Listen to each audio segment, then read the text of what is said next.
Hello everyone, आज हो 21 अगस्त और आज इस वीडियो में हम बात करने जा रहे हैं एनएचपीसी के बारे में। 95 रुपीज़ का शेयर है, 1% की गिरावट है। एक महीने में अगर आप ग्राफ देखो तो लगातार नीचे की तरफ गया है, तकरीबन 11% का डिक्लाइन हमें देखने को मिल रहा है। बात करेंगे वीडियो में इसके बारे में, लेकिन उससे पहले अगर आपने अभी तक चैनल को सब्सक्राइब नहीं किया है तो प्लीज़ अभी इसे सब्सक्राइब कर लीजिए, क्योंकि आगे भी बहुत सारे वीडियोज़ हैं जो आपको काफ़ी ज़्यादा हेल्प करेंगे। तो देखिए 95 रुपीज़ का शेयर लगातार गिरावट देखने को मिल रही है। एक साल का अगर आप ग्राफ देखो तो 91% की तेज़ी भी हमें देखने को मिली है। शानदार रफ्तार आई थी, कुछ टाइम के लिए गिरावट देखने को मिली, फिर से तेज़ी यहाँ पर देखने को मिल गई। और अगर आप चैनल को रेगुलर फॉलो करते हो, मैं कई बार बोल चुका हूँ कि जो पावर कंपनियां हैं, जो पावर सेक्टर के जो शेयर्स हैं, वो गर्मियों के टाइम में बहुत ज़्यादा तेज़ी दिखाते हैं, लेकिन जब बारिश का माहौल शुरू होता है तब वहाँ पर एक प्रॉफिट टेकिंग कह लो, गिरावट कह लो, वो देखने को मिल जाती है। तो यहाँ पर आप देखो तो लगातार करेक्शन चल रहा है। 115 रुपये से लगातार गिरा है ये, लगातार गिरा है ये। और कहीं ना कहीं देखो, मैं मानता हूँ कि कंपनी जो है वो ख़राब नहीं है। लॉन्ग टर्म के लिहाज से मुझे कंपनी अच्छी लगती है। जो इनिशियल सपोर्ट यहाँ पर है वो 93 रुपीज़ के आसपास देखने को मिल रहा है। उसके बाद स्ट्रॉन्ग सपोर्ट सीधा 80 रुपये के आसपास नज़र आता है। तो हालांकि मैं इतना ही कहूँगा कि देखो, कंपनी ख़राब है नहीं है लॉन्ग टर्म के लिहाज से। शॉर्ट टर्म में डेफिनेटली थोड़ी बहुत अप्स एंड डाउन्स हमें देखने को मिल सकते हैं, लेकिन लॉन्ग टर्म में डेफिनेटली पोटेंशियल तो है, ये मेरा मानना है। लेकिन हाँ, अभी जो गिरावट हम देख रहे हैं, डेफिनेटली यहाँ पर थोड़ी सी और गिरावट आपको देखने को मिल सकती है। लेकिन 90 रुपये का जो नीचे का लेवल होगा वहाँ पर मुझे एक सपोर्ट मिलना चाहिए। खास करके 85 रुपये से 90 रुपये का जो लेवल है वहाँ पर एक सपोर्ट मिलना चाहिए। और जहाँ तक कंपनी को लेकर बात करें तो अभी एक ख़राब न्यूज़ आई है इस कंपनी को लेकर कि भैया जो लैंडस्लाइड हिट, मतलब जो सिक्किम में आए हैं, उसमें जो एनएचपीसी का जो पावर प्रोजेक्ट है उसको थोड़ा सा डैमेज भी देखने को मिला है।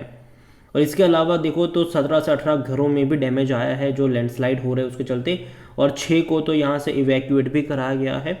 और हालांकि देखा जाए तो जो एनएचपीसी अगर आप देखो तो तकरीबन 510 मेगावाट का हाइड्रो इलेक्ट्रिक प्रोजेक्ट है इनका, वहाँ पर जो सिक्किम है वहाँ पर, और वहीं पे मेजर लैंडस्लाइड हमें देखने को मिल रहे हैं।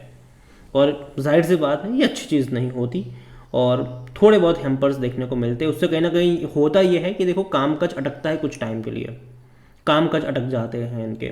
और जहाँ तक वॉल्यूम्स अगर हम देखें इसके, तो 1 करोड़ से भी ज़्यादा के शेयर्स आज हमें यहाँ पर ट्रेड होते नजर आए हैं। बड़ी क्वांटिटी में ट्रेडिंग तो हो ही रही है हर रोज़। ऑल टाइम हाई 118 का, जो कि हाल फिलहाल में ही बना है। लो तकरीबन 14-15 रुपये के आसपास देखने को मिला था। मार्केट के पैसा 96,000 करोड़ के आसपास है। और जहाँ तक बात करी जाए इस कंपनी को लेकर, तो देखिए according to Moneycontrol user 33% लोग कह रहे हैं खरीदारी करो, जबकि 67% लोग कह रहे हैं बेचो और भाग जाओ यहाँ से। 67% लोग। मेरा क्या ओपिनियन है वो भी मैं शेयर करूँगा वीडियो में आगे।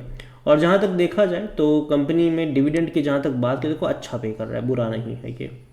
1 रुपये 40 पैसे का पे करा था इसने फरवरी में, अगस्त में 50 पैसे का, मतलब कुल मिला के 1 रुपये 90 के आसपास का डिविडेंड पे आउट कर रहा है, जो कि काफ़ी अच्छा है ये। पिछले साल भी तकरीबन 1 रुपये 85 पैसे का था, और पिछले साल बहुत अच्छा था क्योंकि तब शेयर 50 रुपये के आसपास ट्रेड कर रहा था, ठीक है। तो 50 रुपये का शेयर 2 रुपये का जो डिविडेंड पे करे तो अच्छी बात होती है। इस बार शेयर 100 रुपये का है, लेकिन डिविडेंड उतना ही पे करा है, कोई खासा ग्रोथ डिविडेंड के तौर पर देखने को नहीं मिला है। और मुझे लगता है कि शायद मिलेगा भी नहीं। यहाँ पर डिविडेंड में कोई बहुत बड़ा ग्रोथ नहीं आएगा अनलेस एंड अनटिल इनके प्रॉफिट्स रेवेन्यू में बहुत बड़ी तेज़ी हमें देखने को मिल जाए।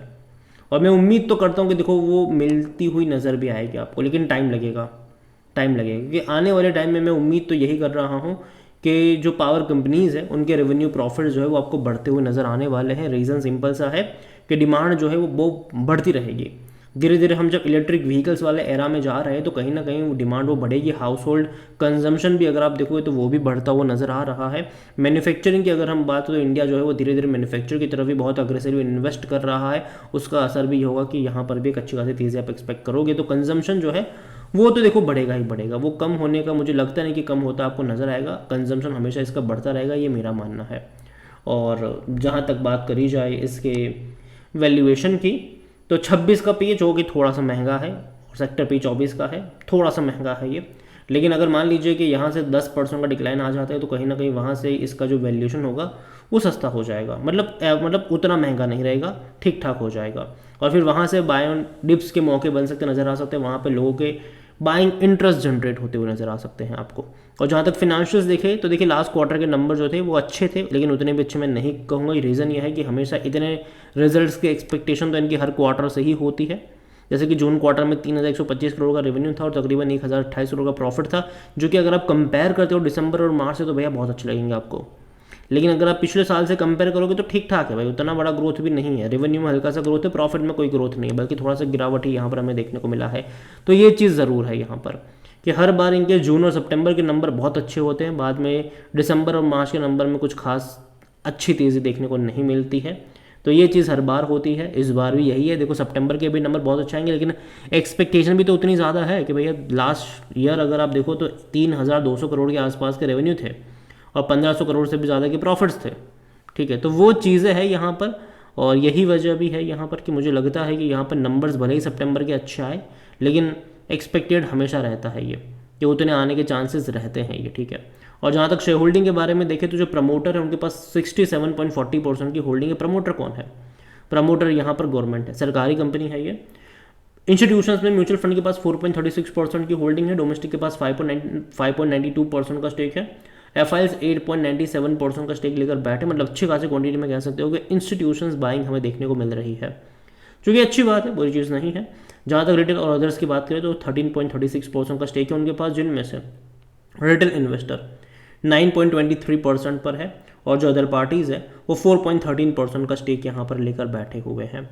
ओवरऑल तो मैं इतना ही कहूँगा कि देखो कंपनी ख़राब नहीं है, कंजम्पशन जो है वो डेफिनेटली आपको आने वाले टाइम में बढ़ता नजर आएगा, और हालांकि वैल्यूएशन के हिसाब से थोड़ा सा महंगा आप इसको कह सकते हो, लेकिन जैसे कि मैंने कहा कि जिस प्राइस पे ट्रेड कर रहा है अगर वहाँ से 10% का डिक्लाइन आता है तो उसके बाद हर 10% का डिक्लाइन पर बाई ऑन डिप्स के जो मौके हैं वो आपको बनते हुए नजर आ सकते हैं। कंपनी के अगर आप वेबसाइट पर जाओगे तो कंपनी का जो बिजनेस है वो पावर का ही है।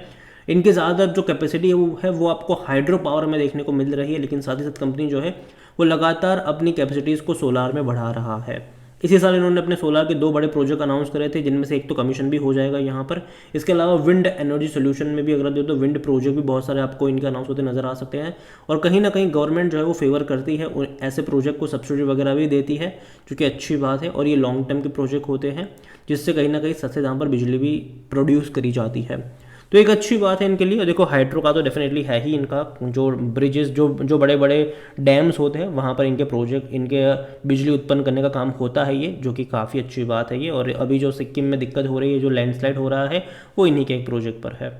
तो यहाँ पर मैं इतना कहूँगा एनएचपीसी को लेकर, देखो कंपनी खराब नहीं है, लेकिन जैसे कि मैंने कहा वैल्यूएशन के हिसाब से थोड़ा सा महंगा ज़रूर है, और यही वजह है कि एग्जिस्टिंग प्राइस अगर आपको 10% का डिक्लाइन देखने को मिलता है, फिर वहाँ पर आपको खरीदारी के मौके ढूंढने चाहिए।